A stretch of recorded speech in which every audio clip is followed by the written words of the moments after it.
الحمد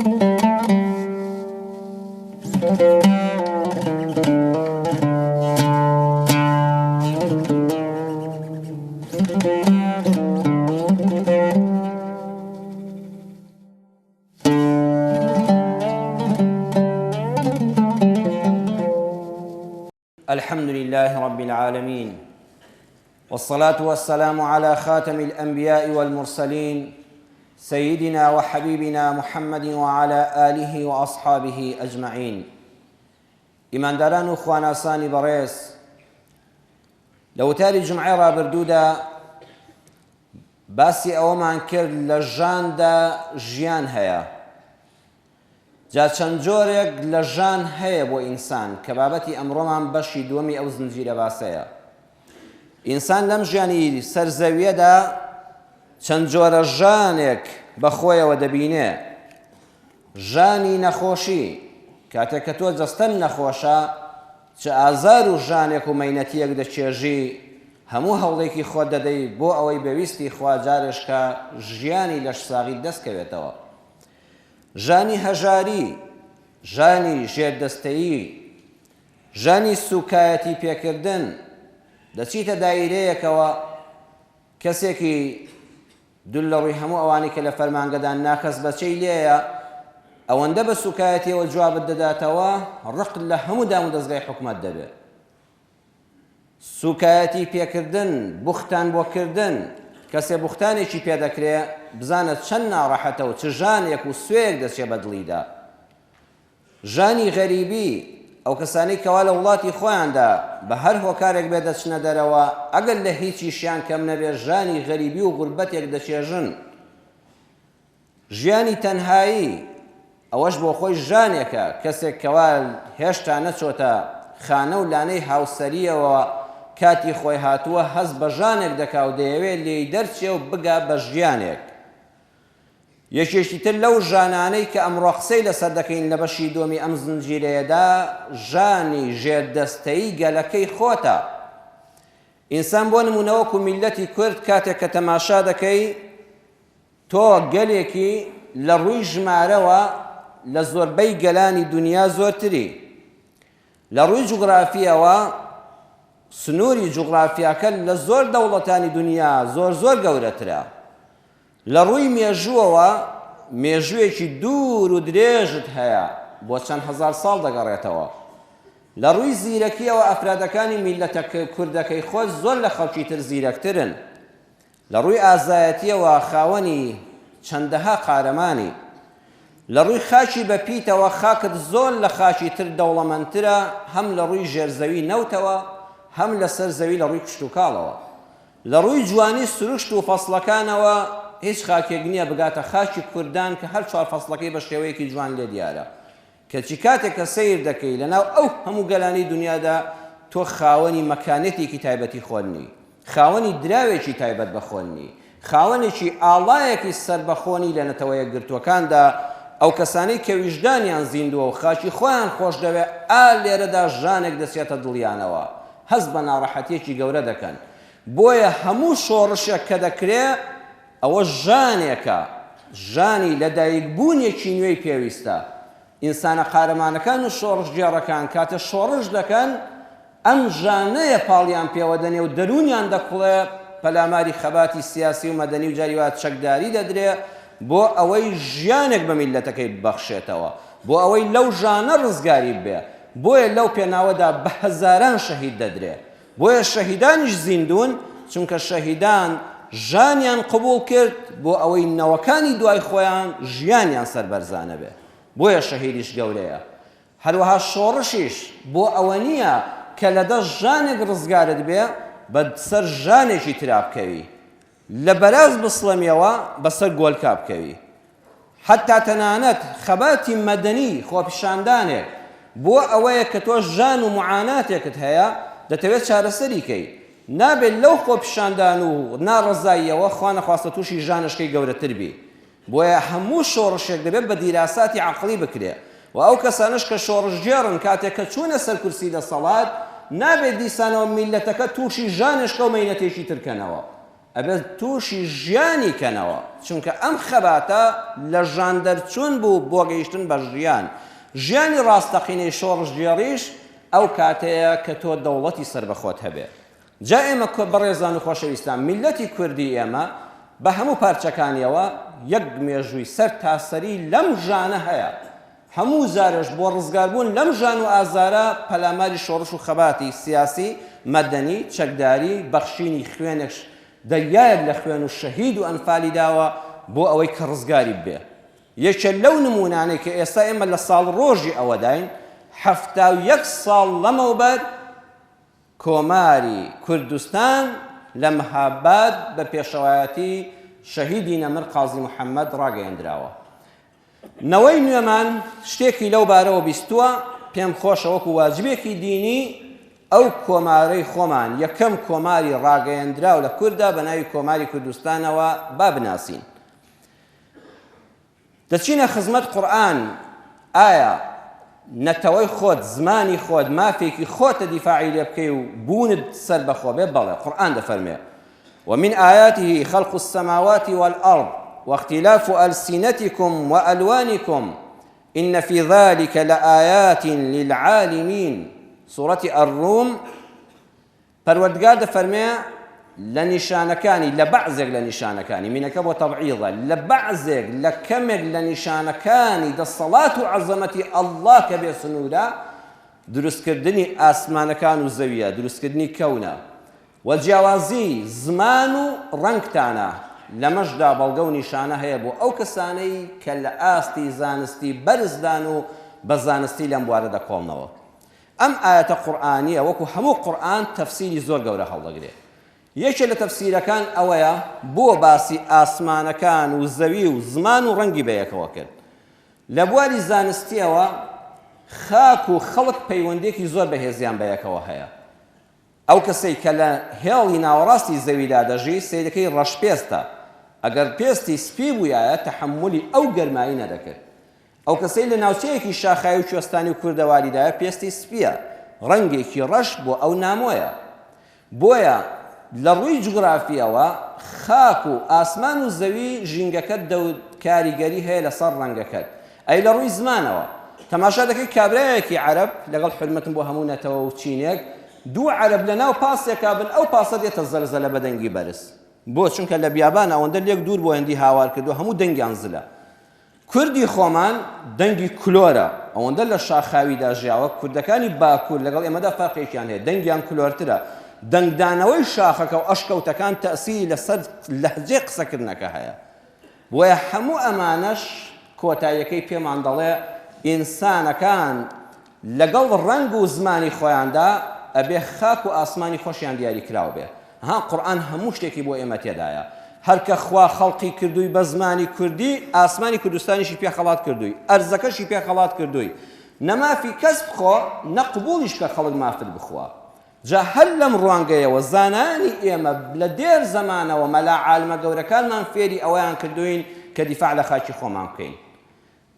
زاتێکی وەکو شێخ محەممەدی خاڵ بە ڕەحمەت بێ فەرموویەتی کوردایەتی خواپەرستیە. هەر کەسێک کوردایەتی ڕاستەقینە بکا لە تاعەت و عیبادەتی خوادایە.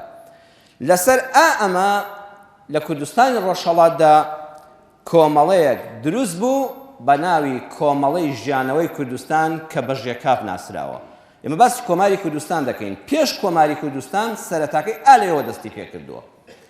کۆمەڵەی ژێکاف کۆمەڵەیەکی دۆستی کورد بڕوابوو بە ژیانێکی ئازاد بۆ کورد دامەزراوە لەسەر بناغەیەکی ئاینی ئیسلامی پتە و چونکە هەموو کەسێک کە بۆتە ئەندامی کۆمەڵەی ژێکاف سوێندی بە قورئانی پیرۆز خواردووە.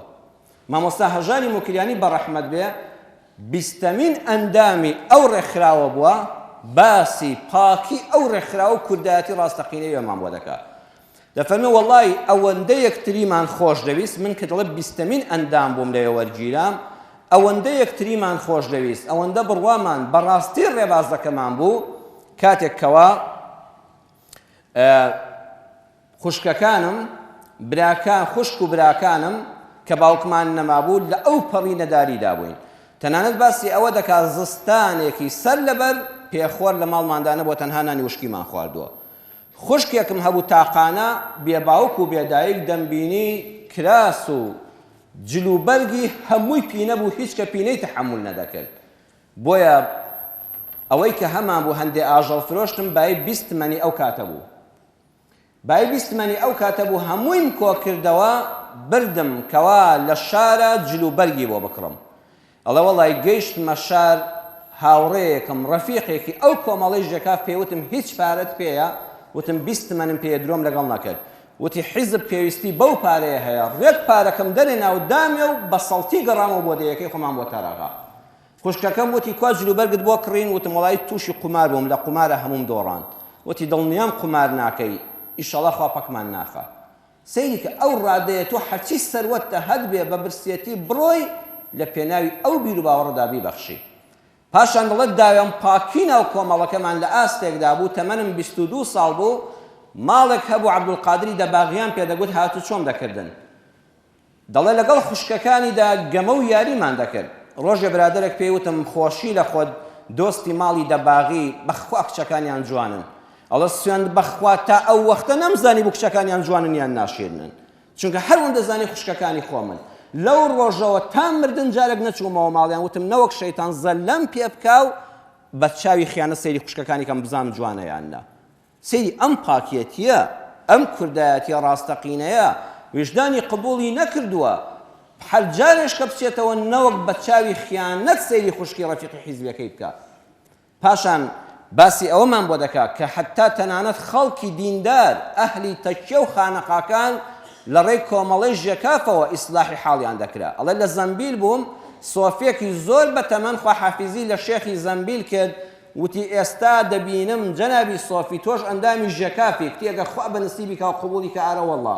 وتی چ سوودێکت لێ بینی وتی قوربان من سۆفی باپیرت بووم دەستی بابیشتم زیارەت کردو و لە خزمەت تۆش دام وەڵای وازم لە خراپە نەدەێنا لەوەتی لە ژێکافم خراپە و بێشەرعیم نەکردوێتەوە چونکە وعدم داوە کوردێکی ڕاستەقینە بە میلەتەکەم لە دەست و زمانم پارێزراوە بێ ئەم کۆمەڵەیە لە 1944 قازی محەممەد پەیوەندیان پێوە دەکا و هەندێک خەڵک ناڕازی دەبە چونکە قازی محەممەد لە مەهاباتە چ پێگەیەکی گەورەی هەیە بەڵام زۆرینەی سەرکردایەتی ئەو حیزبە ڕازی دەبن کە قازی وەکو هەمین ئەندامی ڕێکخراوی ژێکاف بە نازناوی بینایی بەشداری بکە و پاش ماوەیەکی کەم لەبەر لێ هاتووی قازی محەممەد دەبێتە سەرۆکی کۆمەڵی ژێکاف ئالێرەدا کە قازی دەبێتە ئەندامی ژێکاف بە قورئانی پیرۆز سوێن دەخوا کە هەموو ماڵ و سەروەت و سامانی بە قوربانی ڕێبازی کوردایەتی ڕاستەقینەکە و هیچ ڕۆژێ خیانەتی لێ نەکا و ئەو قورئانی کە قازی محەممەد دەستی لەسەرداناوە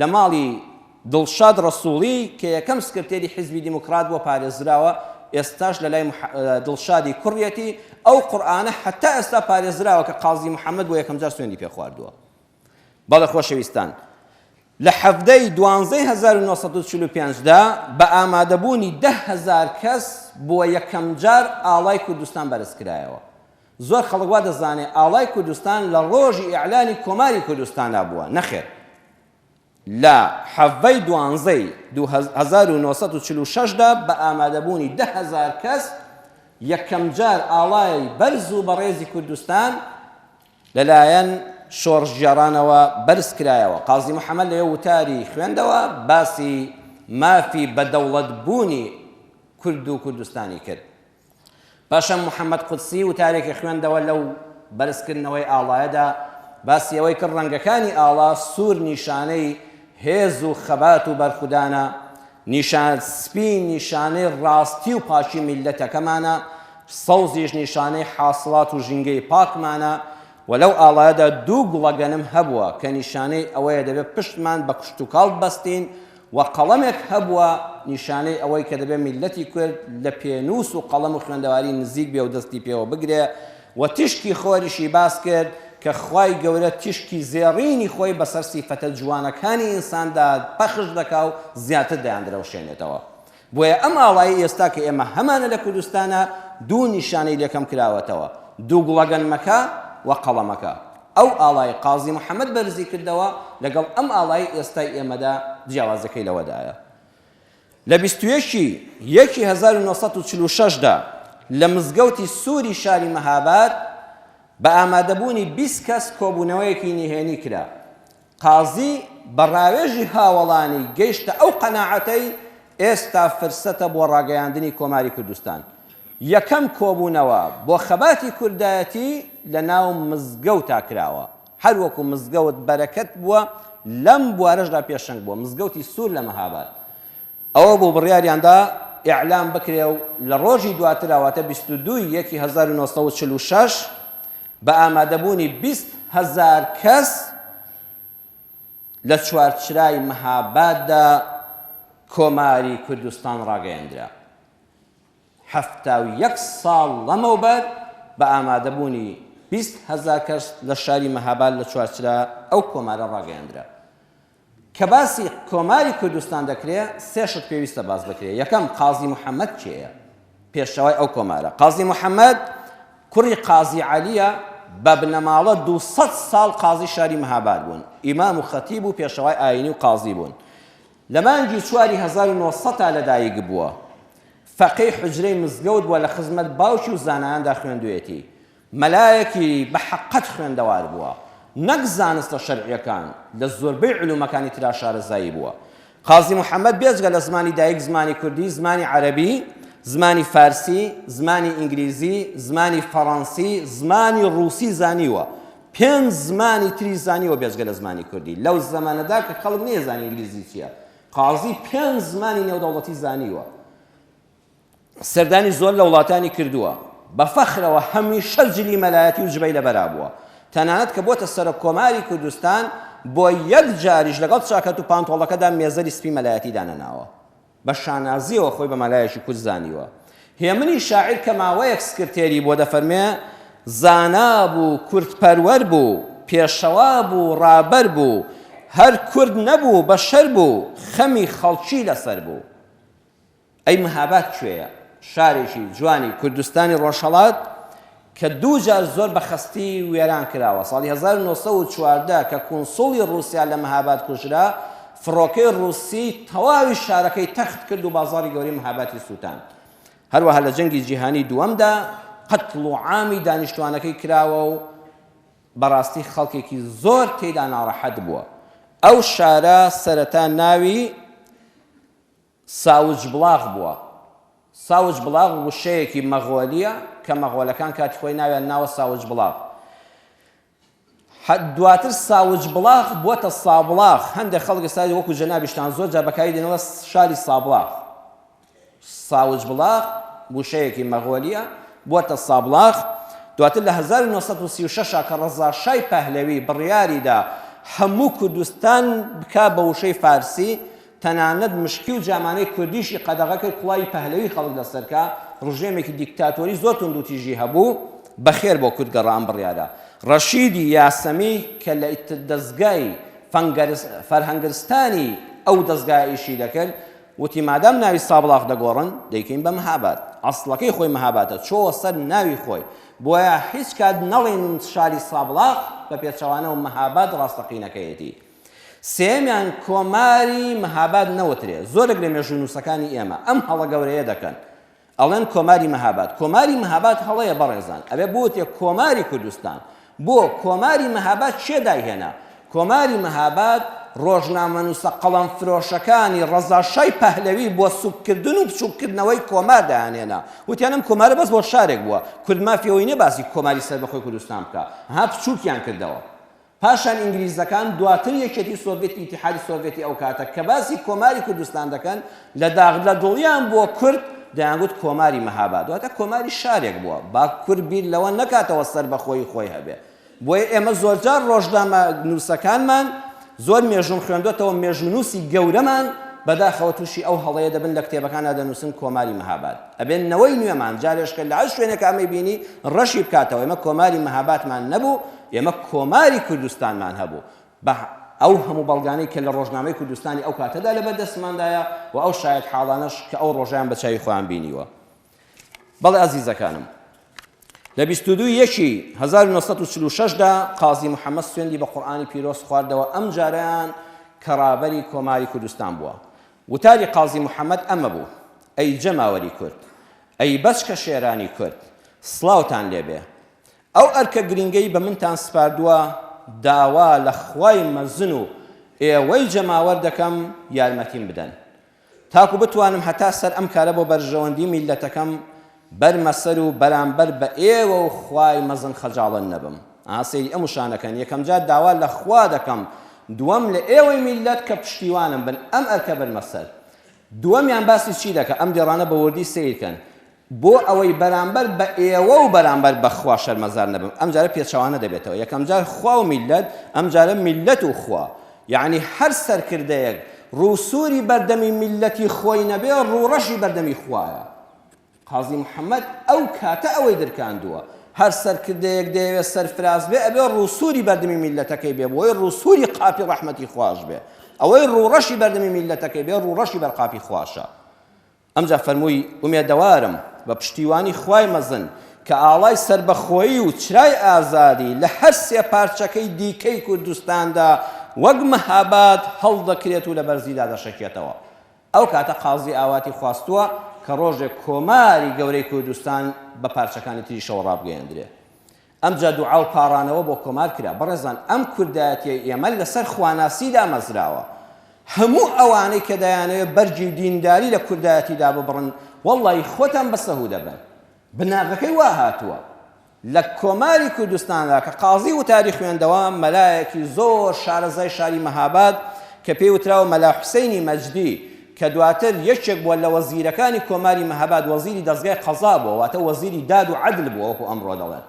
ئەم وەزیرە هاتە سەر مەنەسەکە و دەستی کرد بە دوعا و پاڕانە وتی خوا لێت دەپاڕێنەوە حازران ئاغایان ئەوەڵەن لە خوای بەرز دەخوازین کە پێشەوە قازی محەممەد گەورەی ئێمە لە عەدالەتی ئیمامی عومەری کوڕی خەتاب لە ئەمانەتی ئەبوو عوبەیدەی جەڕاح لە شەجاعەتی خالیدی کوڕی وەلید لە عیلم و زانیاری عەلی کوڕی ئەبی تاالب بەهرەمەند بێ وەکو ئەوان خوای بەشی بدەیت. سەیری هەر ناوی سەحابە هاتووە لە کوردایەتی ئێمەدا بەم دوعا بەڕێز و جوانانە و خەڵک ئامینی بۆ دەکرد. پاشان وتاری خەڵکی و نوێنەری خەڵکی لەلایەن سەید محەممەدی حەمیدی سەرنووسەری ڕۆژنامەی کوردستان زمان حاڵی کۆماری کوردستانەوە خوێندرایەوە. وتی ئەی پێشەوە وتارێکی کورت و پوخت ئەی پێشەوای کوردان ئەی سەرۆک کۆماری کوردستان حتا عەدالەت بەرپا بکەی و چاکەکاربی هەمومان لە خزمەت داین و پشتیوانی لێ دەکەین. هەر وەختێ لاریت کرد و لە عەدالەت لاددا دەستت دەگرین و پشتیوانی لێ ناکەین. ئاگادار بە حتا ئەو کاتە لە پشتین کە حکومەکەت عەدالەتە و لەگەڵ فەرمانی خوا پێغەمبەر دەفەزان. قازی محەممەد زۆر سوپاسی کرد. دوای دەست بەکاربوونی پێشەوە قازی محەممەد لە مانگی شوباتدا لە مانگی 1946دا کۆمیتەی مەرکەزی حیزبی دیموکرات بڕیاریاندا دیاریەک بدەن بە سەرۆک کۆمار قازی. وتیان چی بدەینێ؟ هەندێک وتیان شمشێرێکی ئاڵتونی، هەندێک وتیان کالانێک کە لە زێڕی ساف دروست کرابێ، هەندێک وتیان ئەسپێکی ڕەسەنی بۆ دیاری بکەن و بە دیاری بیدەنێ، هەندێک تریان وتیان عەسایەک کە مجەوهرات بەسەرەکەیەوە بێ. بەڵام پاشان کە سەیری یەکتریان کە وتیان ئاخر ئەم قازی محەممەدی ئێمە دەیناسین لە ژیانیان نەک ماڵی کەسی وەرنەگرتووە، ئەوەندە دەوڵەمەندە ماڵی خۆی بەخشیوە. تەنانەت بۆ ئاگاداریتان لە ماوەی 1 ساڵ سەرۆک کۆماری قازیدا 1 تمەن 1 دینار و دۆلاری ئەو وڵاتی وەرنەگرتووە. یەکەمین کەسێکە کە هەمومان شانازی پێوە دەکەین لە کوردایەتیدا نەک سودمەندی مادی نەبوو هەموو ماڵەکەی خۆشی فیدای ئەو ڕێباز دەکرد. 1 ڕۆژ موچەی حکومەت و دەسەڵاتەکەی وەرنەگرتووە. بەڵێ وتیان وەڵڵاهی قازی شەرمە ماڵی دنیای پێشکەشکەی.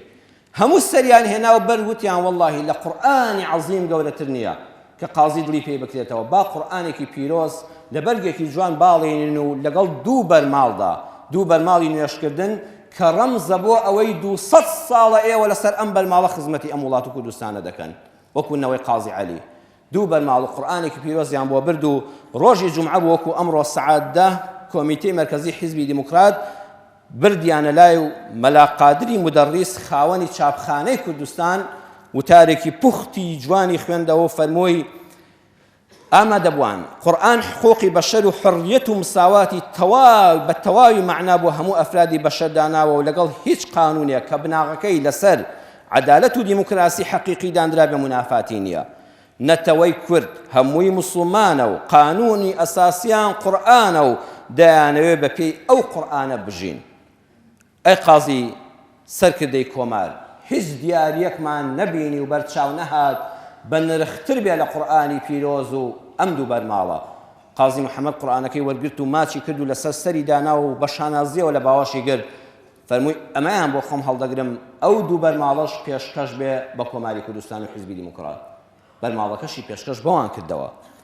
بەڵێ کۆماری کوردستان هەستی نەتەوایەتی زۆر بەرز بوو. لە مەشقی سەربازیدا کە بەیانیان پێشمەرگە مەشقی دەکرد دەیانگوت نەفتم دەوێ ژیانە لە سرت و کرماشانە بابە گوڕگوڕ دەزانێ لە مووسڵیشدا هەمانە. سەیریکە لە کرماشان بۆ کەرکووک بۆ مووسڵ دەیانگوت ئەوە هەمووی سنووری کوردستانی ئێمەیە. پێشمەرگەی ئەو کاتە لەسەر ئەو بیر و باوەڕە لە کۆماری کوردستانە پەروەردە دەکرا. لە یادی کۆماری کوردستاندا خۆشەویستان چەند وانەیەک دەڵێن. یەکەمیان پابەندبوون بە شەریعەتی ئیسلامەوە ئینسان سەربڵندی لای خوا و خەڵک دەکات. بۆ قازی محەممەد ئەوەندە خۆشەویستە دەبەرەوەی کە بەڕاستی پابەندی شەرع بوو.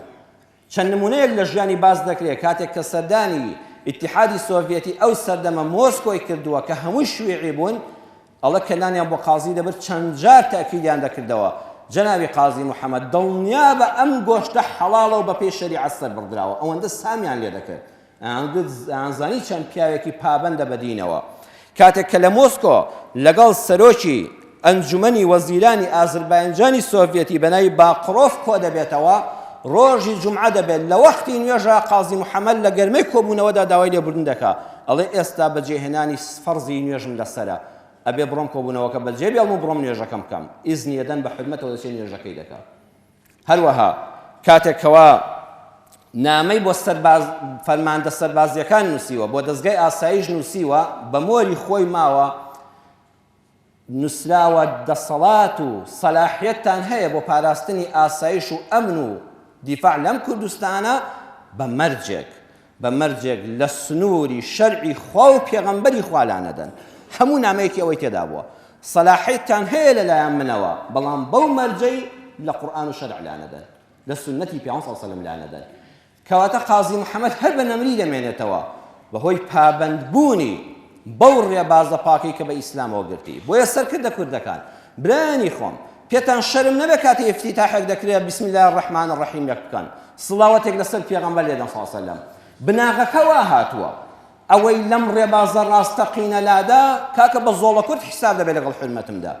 ئێوە زۆر جار لەسەر تەلەڤیزۆنە دەتان بینم دێنە سەرکار ئەم کاتتان باش کوڕا ئەم کاتەمان کوا باشە کە بە ناوی خوا دەست پێ ناکرێت کاتی باش کوا هەیە هەر ئەو کۆبوونەوەی تۆ کردوتە لەبەرەوەی کە خەڵک باش نییە کاکە بگەڕێەوە بۆ لای خوا وەسەر ئەو ڕێبازەی کە پێشەوا قازی و کۆمەڵەی ژێکاف و حیزبی ئەسڵی دیموکراتی لەسەر بنیادرا ئەوە دیموکراتی ڕاستەقینەی ئەگەر ئێوە بانگەشەی بۆ دەکەن. دووەمیان پاکی سەرکردە دەیهێڵێتەوە ئەو پێشەوا قازیە هەموو سەروەتەکەی خۆی بە کۆماری کوردستان و کوردایەتی بەخشی ڕۆژێک ئامادە نەبوو درهەمێک تمەنێکی لێ هەڵگرێ.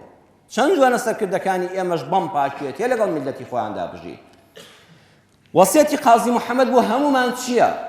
لە کاتی دامەزراندنی کۆمارە وتارەکەی دەڵێ ئەو کەسانەی کە لە ڕەحمەتی خوا مەویز بوون و دەیانگوت ئازادی کوردستان لە عەقڵ دوورە چاویان با هەڵێن و لە سەربانە بەرزەکانی کوردستان بەیداغی عیزەت و شەرافەتی نەتەوەی کورد تەماشا بکەن.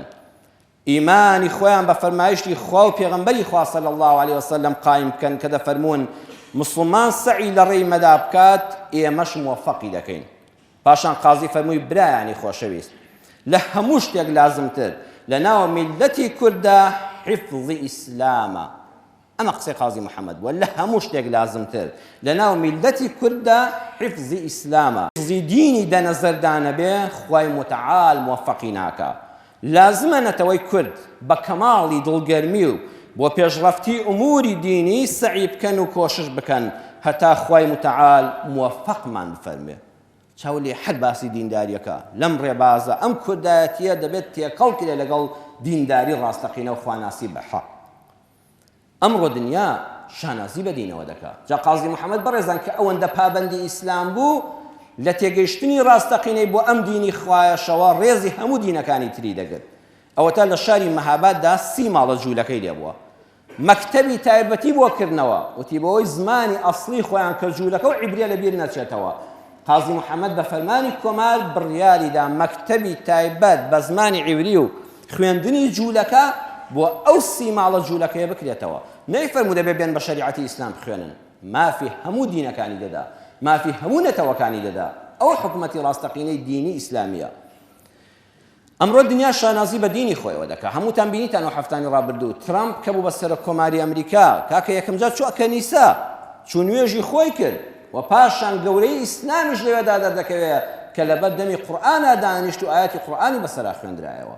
ئەمڕۆ ئیسلامەتێکی ئێمە الحەمدولله لەوە دەرچووە خەڵک بە شەرمەوە باسی بکە، ئەبێت لە گەورەترین شوێن و بڕیاری دەسەڵاتی دنیا و قورئانی پیرۆز بخوێندرێتەوە. و هەموو میلەتان نانگوت ئێمە دیموکراتین، دەوڵەتێکی ئاواین، بێدینین، کەنیسەی چی ها چاو لێ دەگەڕێنەوە بۆ کەنیسەی خۆیان، دەچنە خزمەت عالمەکانی خۆیان داوای دوعای خێریان لێ دەکەن، نوێژ و عیبادەت دەکەن، داوا لە خوا دەکەن خوا مۆفەقیان کە. ئەی تخوا حەیف نییە سەرکردەکانی میلەتی ئێمە نێن بەشداری جومعە و جەماعەت بکەن و داوای دوعای خێر لە میلەتە موسڵمانەکەی خۆیان بکەن و شانازی بە دینی خۆیانەوە بکەن بە بێگومان. دووەمیان هەلێکی زێڕینە بۆ دامەزراندنی دەوڵەتی کوردی.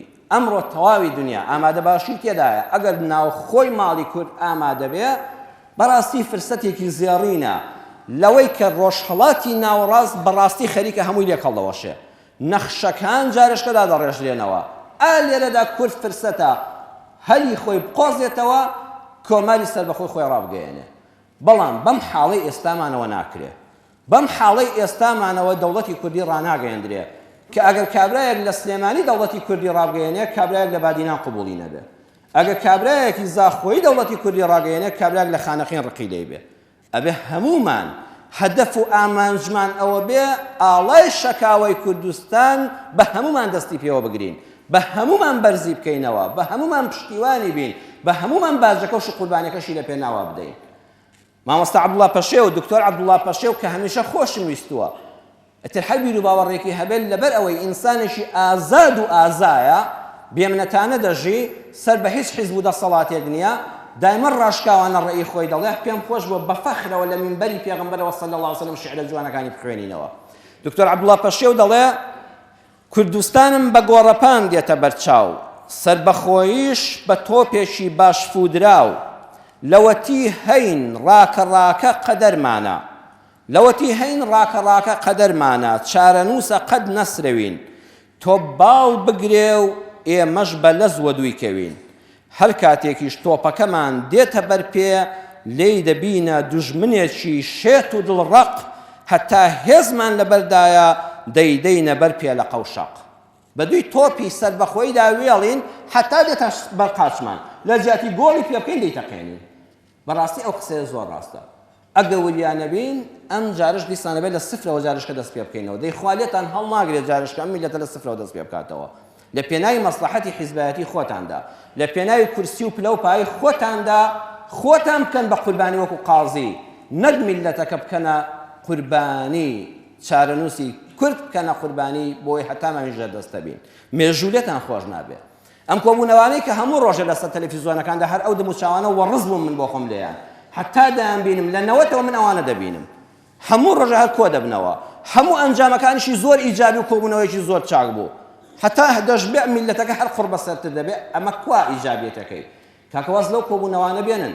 قسەی ئینسانی ئەگە موسڵمانیش نەبێ پیا و بە شەهامەت بێ یەک قسەی بەسە، یەک کۆبوونەوە کۆتایی بە شتەکان دێنێت. جاران خەڵک گاڵتە بە عەشیرەت دەکات، گاڵتە بە فکری عەشیرەتی دەکات، 50 پیا بکوژرایە لە یەک سوڵحا کۆتایی پێدەهات، هەموو ڕۆژ لەسەری هەڵ نەدەدایەوە. دیسان دکتۆر عەبدوڵڵا پەشێ و پێمان دەڵێ تا پرتەقاڵ و مۆز و سێو مابن کۆبوونەوەکان قەت تەواو نابن.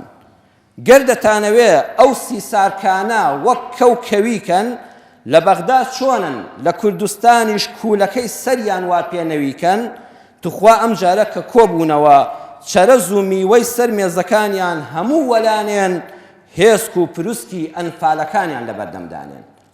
ومێدەوارم دەرس لەم قسە بەتوندە وەرگرن. یا ڕەبی خوای ئیسلاحی حاڵمان بکەی، یا ڕەبی خوای ئێمە لە ژیاندا زۆر ژانمان چەشتووە، خوایە نۆرەی ژیانی ڕاستەقینە و خۆشیمان بێ، خوایە ژانەکانمان بۆ بگۆڕی بە ژیان، خوایە ژانەکانمان بۆ بگۆڕی بە ژیان، خوایە ئەم میلەتی کوردە میلەتێکی موسڵمانە و دیندار و خواناسی بە حەقە خوا دەرگای ڕەحمەتی لێ بکەیەوە، خوایە نەمرین هەتا بە چاوی خۆمان ئاڵای سەر بەخۆی کوردستان لە نەتەوە یەکگرتوەکاندا دەبینین.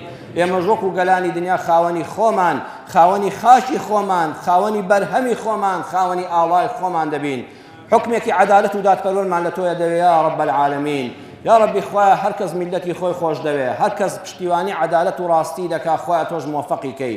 لار و لەوێرەکانمان هیدایەت بدەی، ئیسلاحی حاڵمان بکەی، لەناو خۆدا تەبامان کەی، لە ناکۆچی ناوخۆ خوایە بە دوورمان کەی. یا ربی خوایە بەهۆشمان بێن ئێوانێ ئێمەش عیبرەت وەرگرین وەکو گەلانی دنیا هەوڵی پێشڕەفتی دین و ژینی خۆمان بدەین. ئەوەی نەخۆشە یا شافی یا ئەڵڵا بەڕەحمی خۆت شیفای بدەیت، ئەوەی نەخۆشە خوایە شیفای بدەیت، ئەوەی دڵتەنگە خوایە دڵتەنگەکەی بگەڕی بە خۆشی و زەردەخەنە بکەیەوە سەر لێوی. یا ئەرحەم الراحمین هەر کەس دڵتەنگە خوایە نەخۆشە دەرونیەکان ڕەحمیان پێ بکەیت. ئەو کەسەی منداڵی نییە خوایە ئەولادی ساڵحی بەنسیب بکەی یا ئەڵڵا. خوایە هەر کەسێ ئەولادی نییە ئەولادی ساڵحی پێ ببەخشی، ئەوەی ئەولادی هەیە منداڵەکانمان ساڵح و خواناس و دیندار و بەڕەوشت بکەی. یا ربی خوای ڕەحم بە دایک و باوکەکان بکەن کە بتوانن ئەرکی باوک و دایکەتی بەرامبەر بە ئەولادەکان جێبەجێ بکەن. یا ربی خوای هەر کەسێ قەرزارە دەرگای ڕزق و ڕۆزی لێ بکەیەوە. خوای گیان ئەم کوردستانەمان پارێزراوکەی، کەم و کوڕیمان زۆرە بۆمان تەواوکەی. خوای خراپەکانمان خراپتر نەبن، خراپەکانمان بەرەو چاکبوون بڕۆن. یا ربی خوای هەر کەسیش پارێزگاری لەم کوردستانە دەکات، لە پێشمەرگە، لە ئاسایش، لە پۆلیسی هاتوچۆ، لە هەر کارمەندێکی دڵسۆز کە دڵی هاوڵاتی خۆی بەڕز ڕادەگرێ و ڕێزی لێ دەگرێ. یا ربی خوای تۆش بیپارێزی. خوای ڕۆڵەکانمان لە هەر شوێنێکی ئەم سەرزەویان بیان پارێزی یا ڕەحم الراحمین. آمین آمین والحمد لله رب العالمين. الحمد لله الذي جعل الإنسان خليفة